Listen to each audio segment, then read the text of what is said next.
Bienvenue sur Jazz Polémique. Aujourd'hui, on va parler un peu de la Palestine parce que remarquez bien, depuis les élections, tout l'espace médiatique est destiné à cracher sur Mélenchon et à accompagner la prise de pouvoir par le Rassemblement national. Parce que pendant qu'on participe à ce beau divertissement offert par la bourgeoisie, les massacres continuent, que ce soit à Gaza ou même au Congo. Donc tout d'abord, j'aimerais vous proposer deux visions des choses diamétralement opposées concernant le Hamas. On commence d'abord par celle d'Étienne Chouard, invité de Éric Morillo, dans l'émission Les Incorrectibles. Écoutez. Je ne confonds pas la violence de celui qui se défend avec la violence de l'agresseur. Je ne confonds pas la violence de l'agresseur et de celui qui se défend. En l'occurrence, c'est les Palestiniens qui se défendent. Et il y a une légitime défense. Il y a une légitime défense. On ne peut pas se contenter, en guise de contexte, de rappeler le moment où la victime s'est défendue. Ça, c'est une escroquerie intellectuelle majeure. Bon, majeure. Le 7 octobre, c'est de la légitime défense. C'est de la légitime défense, absolument. Oui, absolument. Ben oui, mais si tu étais gazaoui, tu l'aurais fait. Et moi aussi. Et n'importe qui l'aurait fait. Si on était depuis 60 ans martyrisés. Voilà, donc vous aurez bien remarqué que lui, il ne parle pas chinois. D'ailleurs, je regrette qu'Éric Morillo, après avoir publié cet extrait sur X, l'a très vite retiré, comme s'il n'assumait pas. Pourtant, Jean Messia disait des horreurs sur les Palestiniens dans son émission, et ça, c'est resté sur le compte des Incorrectibles. Bref. Et maintenant, on va voir la vision du porte-parole de Tsahal. Écoutez. Olivier, on le voit, le Hamas, dès qu'il peut, il accuse Israël. L'armée, de son côté, dit mener l'enquête, mais en tout cas, rien ne semble indiquer que ce soit Israël qui soit responsable de cette frappe. Non, d'abord, il y a une enquête, mais ce qui est quand même ici toujours désolant, dramatique, c'est que le Hamas utilise sa population dans la bande de Gaza, non pas seulement comme bouclier humain, mais comme munition. Comme munition, puisque plus il y a de morts du côté palestinien, mieux c'est pour le Hamas qui va, entre guillemets, pleurer, demander de l'aide. Alors, de quelle vision vous vous sentez le plus proche? J'imagine que vous optez pour la justice et la liberté, n'est-ce pas? Enfin, j'espère pour vous. En tout cas, c'est pas le cas de tout le monde. Il y en a qui profitent de la haine des identito-sionistes envers les Arabes pour servir leurs intérêts électoraux comme Jordan Bardella. Est-ce que vous saviez par exemple qu'il donnait des cours de français aux migrants au sein de l'association Alpha Accueil? Si on couple ça au fait que son grand-père était algérien, c'est pas forcément le profil type du raciste, vous voyez.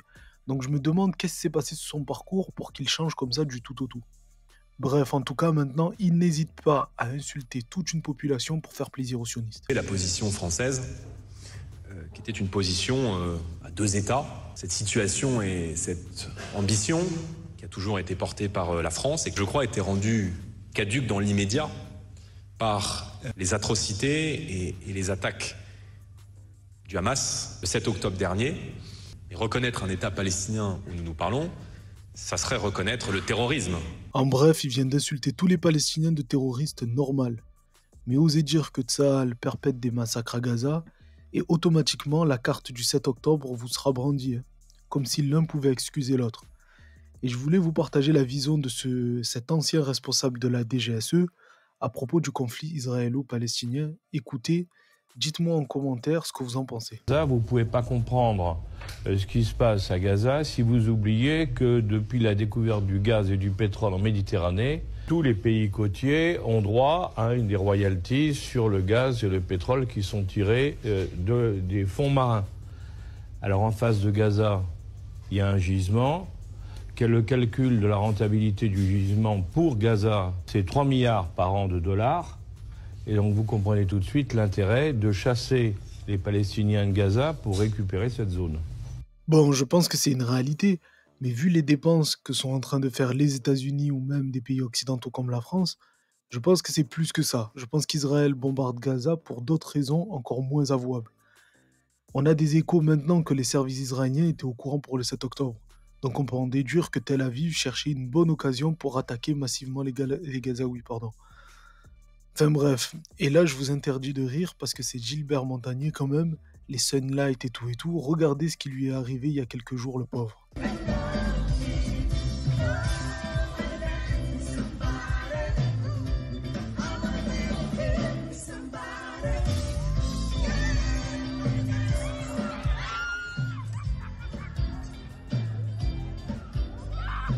Eh ben vous savez quoi, pour ma part j'ai bien ri. Je trouve que c'est bien fait, parce qu'il y a quelques mois il chantait Shema Israël et il disait ceci.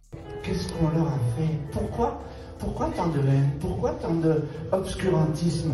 Pourquoi l'ONU se réunit et ils ont carrément un conseiller qui est chargé sur le dos d'Israël, carrément juste ça. Ils s'occupent pas du tout des Ouïghours et puis des autres, c'est pas grave. Mais Israël, alors ça vraiment.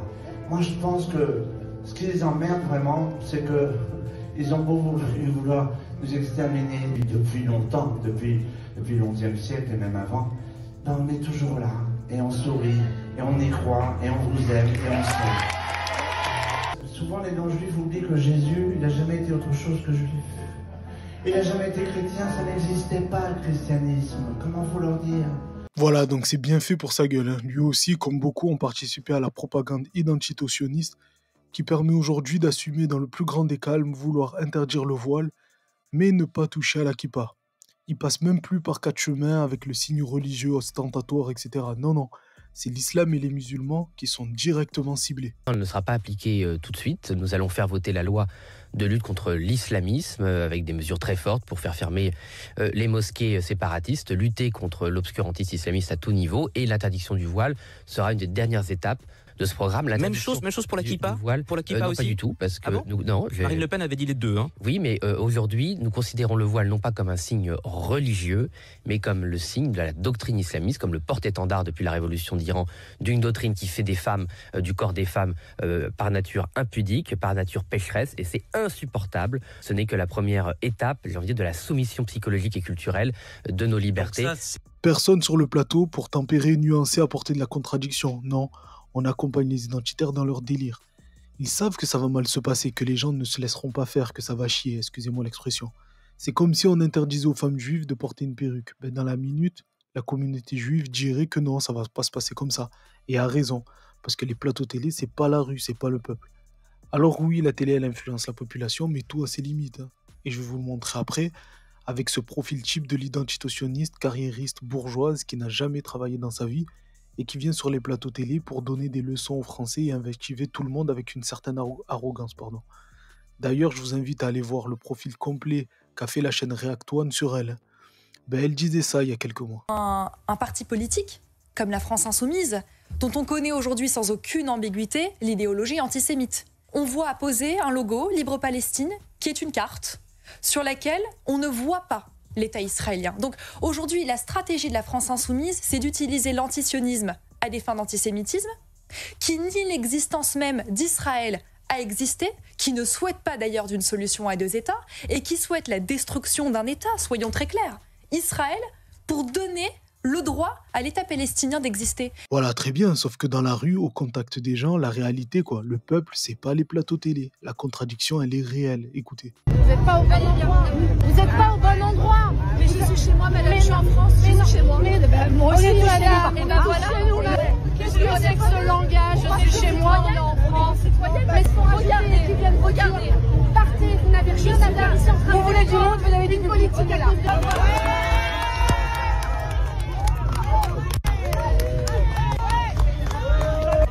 On n'est pas tous français. On n'est pas tous français. Non, madame. Ça vous arrange? Non, vous avez pas valeurs. Mais on ne veut pas le lire. Mais monsieur, on connaît le programme. On vous a vu dans les médias. On vous a entendu dans les médias. Dans les médias, ça fait parler de nous. On n'est pas français aujourd'hui. Moi, je dis ça. Voilà, ils sont déconnectés en fait. Ils se rendent pas compte que la majorité des gens ne votent pas. Les Français, pour beaucoup, les détestent. Moi, personnellement, si j'étais à sa place, je flipperais de cette réalité. Mais eux, non. Leur avidité les pousse au pire mensonge pour gratter un poste, un mandat ou autre. Regardez Yael Braun-Pivet, que j'appelle la dame aux pins israélien, venir faire la manche pour récupérer son poste de présidente de l'Assemblée nationale. C'est pathétique. Vous avez rappelé il y a un instant que vous souhaitiez redevenir présidente de l'Assemblée nationale.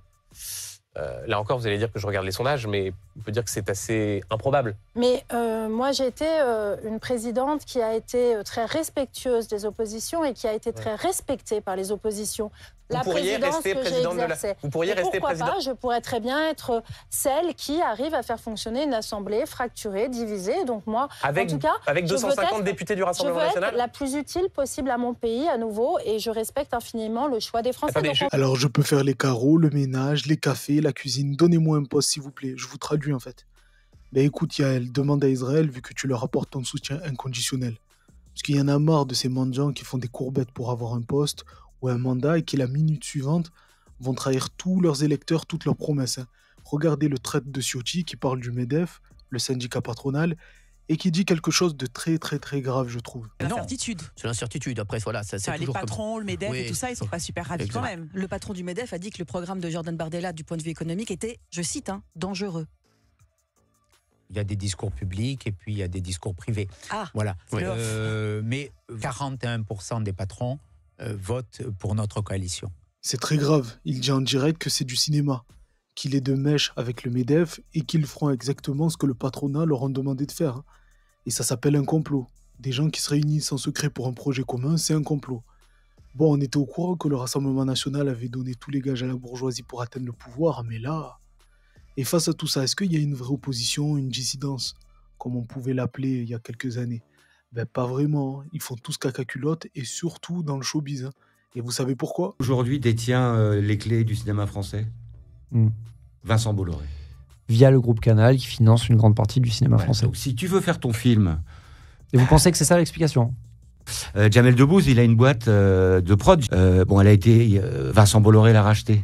Donc s'il commence à dire, bah ouais, en fait, Monsieur Bolloré, c'est un milliardaire breton qui a un agenda d'extrême droite et qui a tout fait pour faire monter Éric Zemmour, entre autres. Hanouna l'a dit d'une façon extrêmement limpide. Comment tu fais pour mordre la main de celui qui te nourrit? En même temps, quand la quasi-totalité des médias et de la presse appartiennent à quelques milliardaires, vous attendez à quoi? J'ai même vu passer qu'un nouveau milliardaire d'extrême droite avait racheté Mediavenir. Donc il s'attaque même à ce genre de médias maintenant. Ça va s'arrêter où? Bref, et on va finir avec une vidéo de Bernard Tapie qui date d'il y a 40 ans et qui est toujours valable aujourd'hui. C'est grave, regardez. C'est en Tour de France, la voiture balai, c'est celle qui ramasse tous ceux qui, au cours de l'étape, abandonnent, sont blessés, sont malades, veulent plus continuer. Donc c'est une espèce de voiture balai qui va, dans cette société française, récolter petit à petit des couches de gens très différents, dont les motifs sont très différents, même parfois opposés, et qui vont venir construire une espèce de millefeuille qui va être l'électorat de Le Pen. La base, quand même, des gens qui sont fondamentalement d'extrême droite, qui ont toujours été. Ils sont racistes, ils sont antisémites, ils sont fascistes. Ils sont 2, 3, 4%.